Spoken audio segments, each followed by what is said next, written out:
Imagine buying a fire insurance policy for your factory for 5 years. The insurer prices the risk, the parties sign the contract, you pay the premium, and suddenly at the end of 1 year, a government regulator, say for example, the insurance regulator, steps in and finds that too many insurers have insured factories in a specific region, and they ask your insurer to reduce its exposure in that region immediately. The factory is fine, you haven't defaulted, the insurer hasn't gone bankrupt, and yet the insurance cover you paid for has suddenly vanished overnight. To most people, this would be deeply unsettling. But this is exactly how state intervention works in the foreign exchange market in India. Exchange rate management normally involves the central bank participating in the foreign exchange market to manage the value of a given currency. However, in the last few years, the Reserve Bank of India has been using its regulatory powers over banks to manage the Indian currency. On 27th March of this year, the RBI issued a circular asking banks to limit their exposure in the rupee market to $100 million at the end of every business day.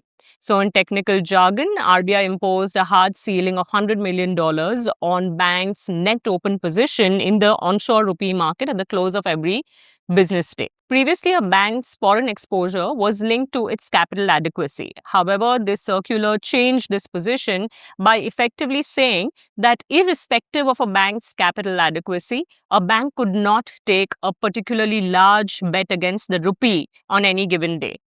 This was followed by an even harsher circular on April 10th, which asked banks to not take positions on the rupee even in the offshore currency derivatives market. There were newspaper reports of the Reserve Bank of India seeking information from banks on specific client positions and their client details. Now, this is not the first time that the RBI has used its regulatory powers to manage the rupee.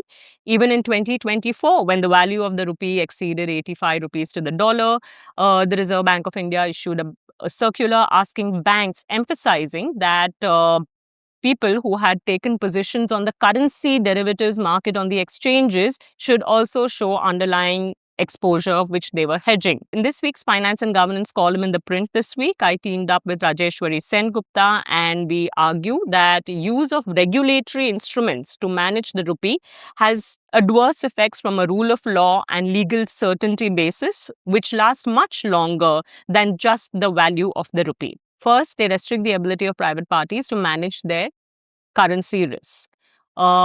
The primary purpose of any currency derivatives market is to allow people to manage the volatility that arises from currency fluctuations. For example, exporters may hedge their receivables, importers may hedge their payables, and foreign investors may hedge their exposure to rupee-denominated assets. When the Reserve Bank of India interferes with their ability to do this through contracts, it is not eliminating the underlying risk, it is just making it simply much harder for these people to hedge their currency risk. When banks accumulate short rupee positions, they are not necessarily speculating as many people seem to believe.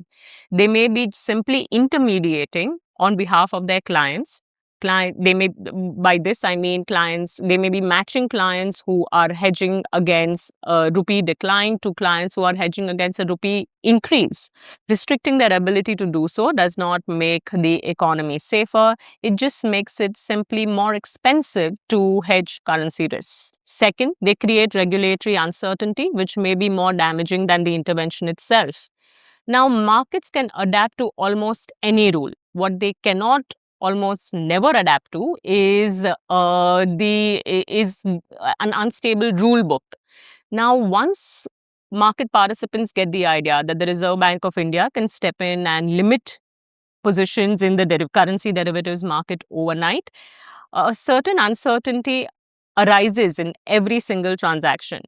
Not just exchange rate uncertainty, not just counterparty risk, but also regulatory uncertainty. Market participants begin to ask themselves, will this market exist tomorrow? Will my counterparty be asked to restrict or unwind his position? Will my reporting requirements suddenly change? Now, all of this uncertainty gets priced into the cost of the transaction. Exporters deciding whether to expand their capacity, importers deciding whether to enter into multi-year supply contracts, and foreign investors deciding whether or not to allocate capital to a given region. All of this depends on reasonably stable expectations about what the rule book will be. Frequent disruption of the rule book disrupts these expectations and does more harm to the economy than a short-term exchange rate decline. Third, the damage persists even though the intervention never materializes. Think of a government that threatens nationalization every 6 months but never really goes through with it. Even though it doesn't go through with it, businesses factor this threat into their plans and change behavior accordingly. Similarly, once market participants realize that the RBI can step in and ask banks to unwind positions or restrict their positions overnight, they may stop hedging altogether. They may start, in fact, relying on the Reserve Bank of India intervening in the currency derivatives market to stabilize the value of the rupee and themselves never hedge the risk at all. Now, this is dangerous because the RBI's ability to manage the rupees, step into the market and manage the rupees, unpredictable. No central bank can successfully, consistently manage the value of a currency in a globally integrated world. And the result is that firms that actually truly need to hedge their currency risk never end up buying that hedge at all. Fourth, there are broader rule of law concerns. The Constitution of India gives the freedom to contract to every person in India. And while this is subject to reasonable restrictions, these reasonable restrictions need to demonstrate a specific public objective. What exact public objective is being served by managing the value of the rupee? Is it for the benefit of the exporters? Is it for the benefit of the importers? Is it for the benefit of Indian firms? Is it for the benefit of investors? Not entirely clear. Now, in that case, some people may simply argue that actually a lot of these positions are merely speculative, but this is not backed by evidence. If anything, since 2024, the Reserve Bank of India has made it very clear that even those who trade on an exchange in the currency derivative segment must show underlying exposure. Economists and commentators often restrict their question and inquiry to whether the RBI's intervention will end up stabilizing the rupee. This is a legitimate question. But there is another legitimate rule of law oriented question, which is that is the RBI justified in using its regulatory powers over private actors to manage the currency? Now, this is fundamentally different from when the central bank intervenes to manage the currency on its own balance sheet. That is, when the central bank steps into the foreign exchange market and buys the rupees and sells the dollars, it is taking a view on the rupee and it is bearing the consequences of its intervention on its own balance sheet. When the central bank, on the other hand, asks private actors through regulatory diktat to unwind their positions, to restrict their positions in the foreign exchange market, it is shifting this risk from its own balance sheet to the balance sheet of private actors.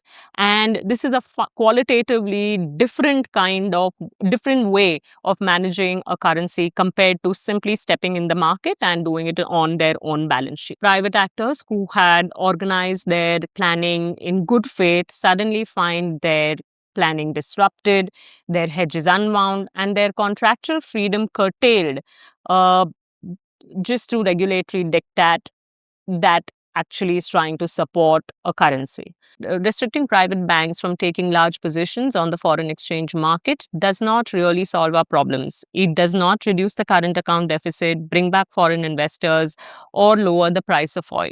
It simply transfers the pain of depreciation of the rupee from the balance sheet of the Reserve Bank of India to the balance sheets of banks and the planning horizons of businesses. This is not exchange rate management. It is a tax on economic freedom.